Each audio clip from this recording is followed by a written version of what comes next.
Hello बच्चों, कैसे हैं आप? बढ़िया एकदम।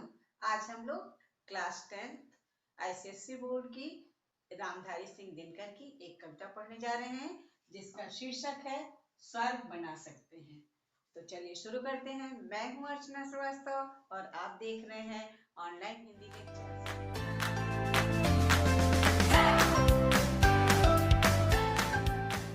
हाँ, तो चलिए देखते हैं हम लोग।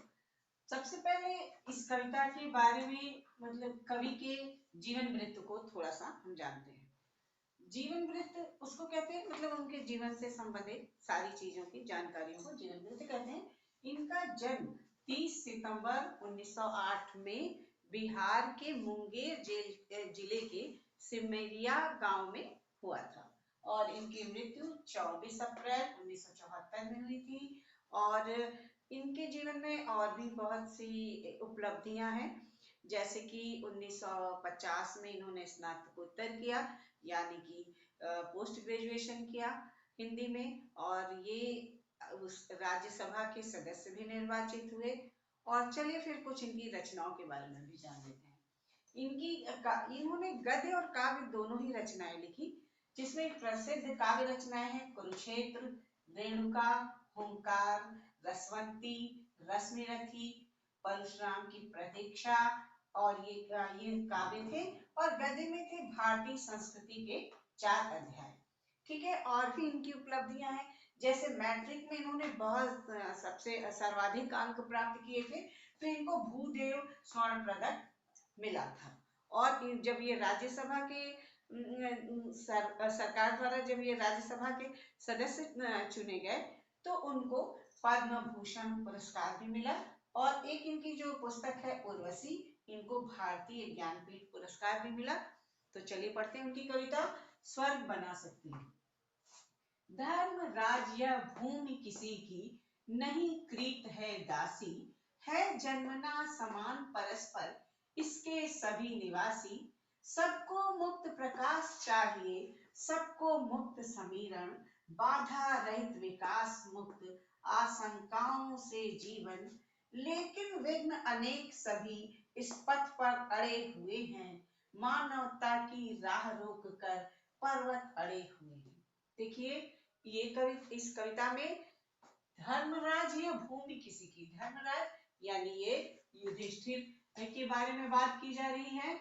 और युधिष्ठिर को वो भीष्म पितामह समझा रहे हैं और उनसे कह रहे हैं कि हे धर्मराज, हे युधिष्ठिर, ये जो भूमि है, ये जो भारत भूमि है या जो हमारी भूमि है, ये किसी की, ये जितनी भी भूमि है, ये किसी की नहीं कृत है दासी। ये खरीदी हुई दासी नहीं है, किसी की गुलाम नहीं है, कि यहाँ सबके लिए समान अवसर है, सब यहाँ रह सकते हैं। है जन्मना समान परस्पर इसके सभी निवासी। ये जो धरती है, इसके सभी निवासी जन्म लेते ही परस्पर इस पे रहने के अधिकारी बन जाते हैं। कि है जन्मना, जन्म लेने से ही समान रूप से ही परस्पर सभी अगर जन्म लेते हैं तो ये सबके लिए बराबर है और सब इसके निवासी हैं। सबको मुक्त प्रकाश चाहिए, सबको मुक्त समीरण। ये जितने भी मनुष्य हैं सब समान है और सबको समान रूप से प्रकाश चाहिए, मुक्त उन्मुक्त प्रकाश चाहिए, मतलब उनको बाधा रहित प्रकाश चाहिए। सबको मुक्त समीरण, और उनको मुक्त वायु भी चाहिए। उन किसी बाधा को वो इसमें स्वीकार नहीं करेंगे, वो नहीं चाहेंगे कि कोई किसी भी व्यक्ति के लिए वायु या कोई भी चीज इस तरह जो सर्व सुलभ चीजें हैं उसमें किसी प्रकार की बाधा हो। बाधा रहित विकास मुक्त आशंकाओं से जीवन, और सभी को बिना बाधा के, बिना आशंका के, बिना किसी रुकावट के विकास चाहिए, और मुक्त और उससे भरा जीवन, मतलब वो सतत विकास करते रहें और उनको उन्मुक्त उसी तरह का जीवन भी चाहिए। लेकिन विघ्न अनेक सभी इस पथ पर अड़े हुए हैं। लेकिन जबकि ये एक सामान्य सत्य है और सबको मिलना चाहिए, फिर भी इस रास्ते में बहुत सी रुकावटें हैं। विघ्न का मतलब है ये रुकावटें, और मतलब यहाँ पे ये सब चीजें सबको सामान्य रूप से प्राप्त होनी चाहिए, लेकिन ऐसा नहीं है, इसमें बहुत सी रुकावटें हैं। इस पथ पर अड़े हुए हैं जो सभी मानवों को सामान्य रूप से मिल जानी चाहिए। इस सामान्य बात पे बहुत सी बाधाएं और विघ्न और जो इसके रास्ता को रोके हुए, यानी सबको सब चीज सुलभ होना चाहिए, ये भी नहीं हो रहा है। समाज में कोई ना कोई इसमें बाधा डाल रहा है। मानवता की राह रोककर पर्वत अड़े हैं। इस तरह हर मनुष्य को जो मानवोचित है कि उनको उन्मुक्त प्रकाश मिले, वायु मिले, धरती मिले, तो इसमें इसके भी जो कि एक सामान्य सी बात है, इसमें भी बहुत बहुत पर्वताकार परेशानियां या विघ्न खड़े हुए हैं जो लोगों को सामान्य रूप से उनको ये सब चीजें जो मिलनी चाहिए वो उनको उन तक पहुंचने नहीं देते हैं। और ये सिर्फ और सिर्फ अगर ये हर मनुष्य को मिलना चाहिए, अगर ऐसा मिले तो मानवता की राह प्रशस्त हो, लेकिन ऐसा नहीं है। हर मानव ही मानव के इन उन्मुक्त चीजों के लिए बाधा बना हुआ है।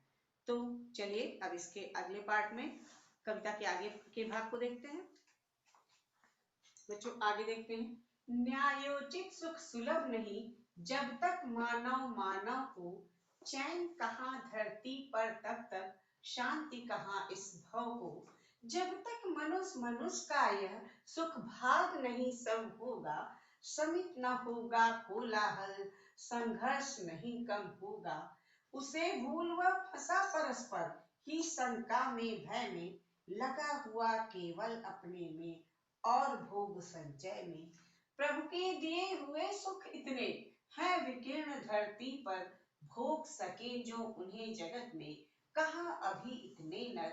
सब हो सकते तुष्ट एक सा, सब सुख पा सकते हैं, चाहे तो पल में धरती को स्वर्ग बना सकते हैं। तो बच्चों देखिए उस कविता के का ये अगला भाग है कि न्यायोचित सुख सुलभ नहीं है। जो जैसा कि मनुष्य का इस धरती पे जब सारी चीजें प्रकृति ने हमें सबको समान रूप से प्रदत्त की है, तो अगर उसको हम वो सारे सुख हमको उपलब्ध नहीं होंगे, अगर उसमें भी बाधाएं आएंगी, उसमें भी समस्याएं आएंगी, तो क्या होगा। जब तक मानव ऐसा करता रहेगा, एक दूसरे के मार्ग में बाधाएं डालता रहेगा, तब तक उसको चैन नहीं मिलेगा।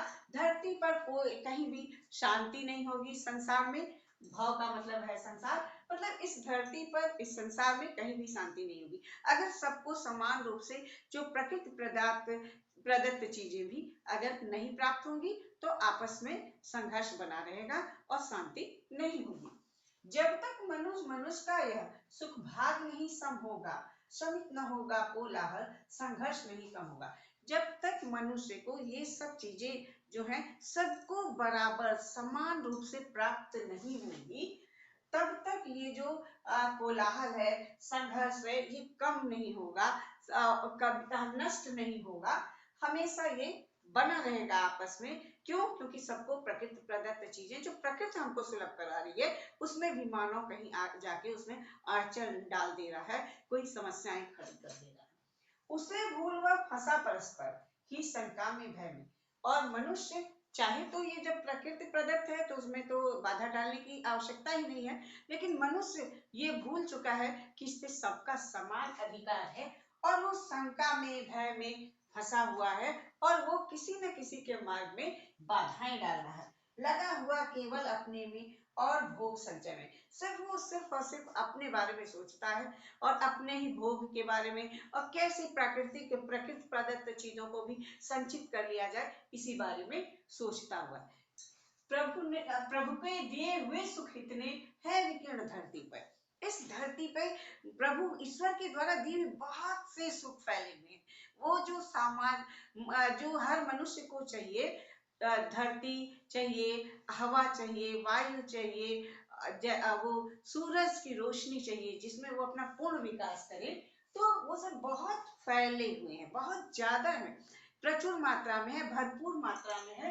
भोग सके जो उन्हें जगत में, वहां कहाँ अभी इतने नर हैं, अभी तो इतने मनुष्य ही नहीं है कि इसका ये पूरा उपभोग कर सकें, ऐसा नहीं है। बहुत सी चीजें धरती पे फैली हैं, बहुत से सुख सुविधाएं फैली हुई हैं जो हमें प्रकृति दे रहा है, प्रकृति प्रदान कर रहा है। अभी उतने मनुष्य नहीं है कि उस सब का भोग कर सके। सब हो सकते हैं तुष्ट एक साथ, सब सुख पा सकते हैं। धरती पे तो इतने ज्यादा प्रचुर मात्रा में प्रकृति प्रदत्त चीजें हैं कि सभी एक साथ संतुष्ट हो सकते हैं और सभी इस सुख को प्राप्त कर सकते हैं।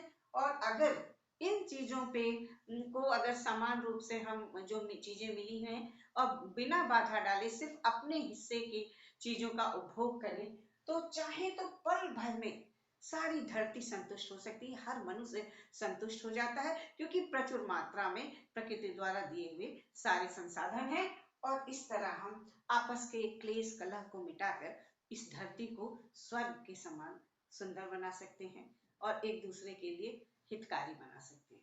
तो बच्चों, ये देखिए, ये कविता का नाम भी है स्वर्ग बना सकते हैं, और ये यहाँ पे कवि ने सिद्ध कर दिया कि इस तरह हम इस धरती को स्वर्ग बना सकते हैं।